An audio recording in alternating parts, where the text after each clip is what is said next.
You really have to see this. We heard from the president yesterday.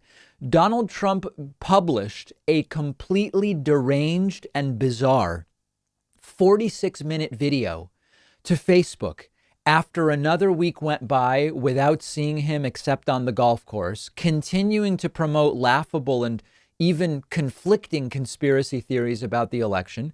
This was promoted as being maybe the most important speech ever from the president, and they were merely the rantings of a madman who cannot accept that he simply lost an election. So I want to go, because we have so much to talk about today, I want to go right into one of the most cartoonish moments of this speech, which is Trump holding up this blown up chart of the vote count in Wisconsin, where, as predicted, early voting was more leaning Trump because of in-person.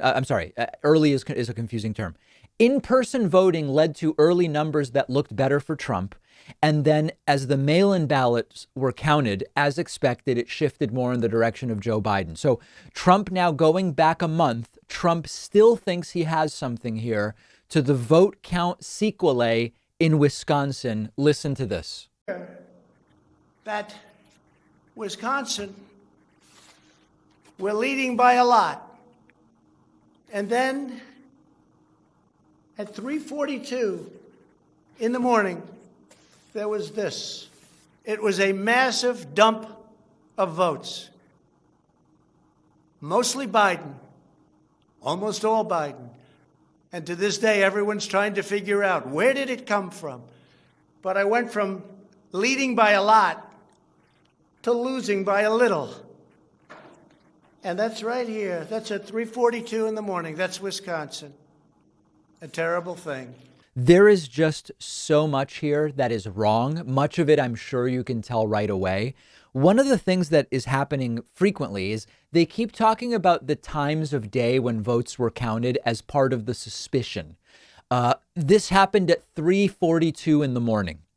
Well, it's election night and they're counting ballots. Now, what you have to understand, this is one of those indefeasible talking points. In other states, when they stopped counting, that was also suspicious. So really understand the absurdity here. In some states, they have rules, like Pennsylvania was one such state, where they stop counting for the night on election night at some point. It might have been 10 or 11 p.m. Eastern in Pennsylvania. And you had people saying, that's suspicious. Dave Rubin saying, what, they needed naps or something? Really weird that all of a sudden they just stopped counting for the night. That was suspicious. Here in Wisconsin, it's suspicious that they were still counting at 3:42 in the morning. It's an indefeasible argument. You can't overturn the argument. You can't combat the argument because both sides are evidence of the same conspiracy. Stopping the count is strange. Counting at 3 a.m. also strange. Trump then continues and says the election was rigged and everybody knows it. This election was rigged.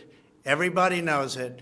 I don't mind if I lose an election, but I want to lose an election fair and square.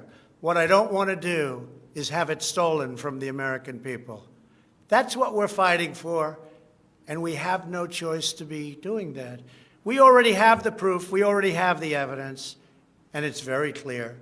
Many people in the media and even judges so far have refused to accept it. Now, this is really Orwellian doublespeak where everything is backwards. Everything is the opposite. Trump says the judges and the media won't accept it. Judges looked at the so-called evidence and determined it was without merit, so they threw out cases.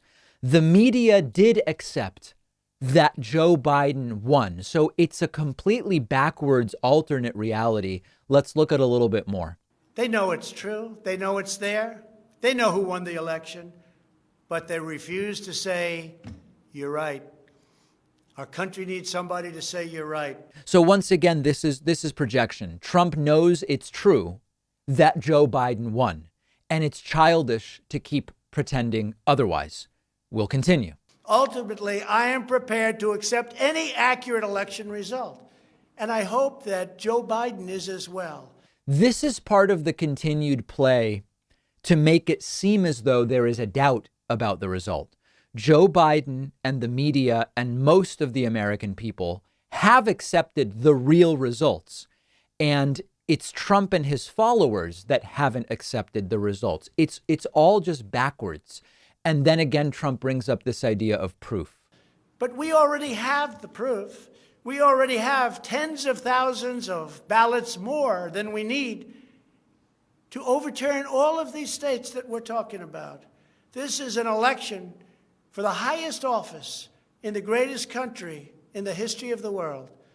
Every reasonable American should be able to agree, based on what we have already documented, that we need a systematic analysis of the mail-in ballots to review the envelopes. Now, this is sort of a Gish Gallop. We have tens of thousands of examples from all over the country.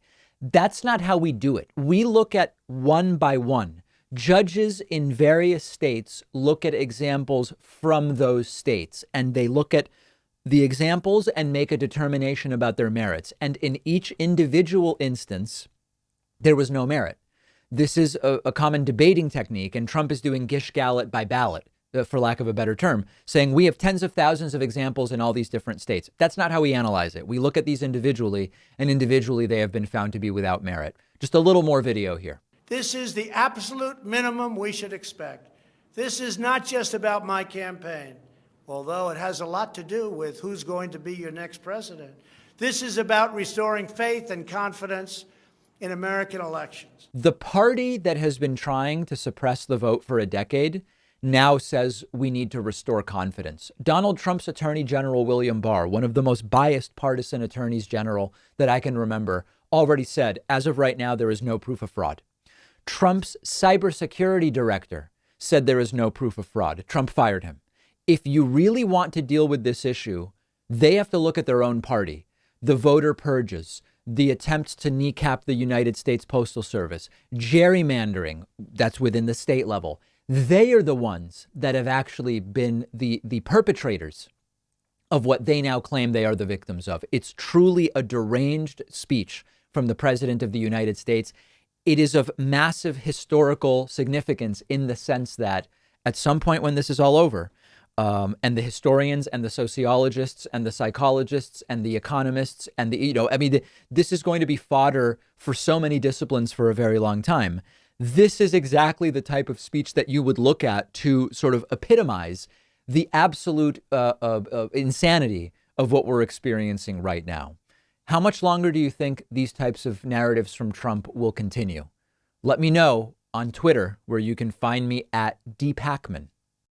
I want to let you know that our sponsor, Vincero Watches, is having a massive holiday sale on all of their products right now, and you can take advantage of it by going to davidpakman.com/watch. A brand new high quality wristwatch really is the perfect way to add something fresh to your style, whether it's for you or a gift for someone else. Vincero is a brand that has a serious dedication to the craft of watchmaking, which is really evident when you look closely at their watches. I wear Vincero watches myself. Lately, I've been wearing one from their Icon Automatic collection. It's the mesh matte black watch, and I love the sleek minimalist design. Their watches are actually sold at a fair price. Their mission has always been to make a wristwatch from high-end materials, but one that everyday people can afford. And that's why they have over 25,000 five-star reviews, because you won't find a better made watch for this great of a price anywhere else. You can get big holiday discounts on all of their products right now and free shipping when you go to davidpakman.com/watch. I've put the link right underneath this video.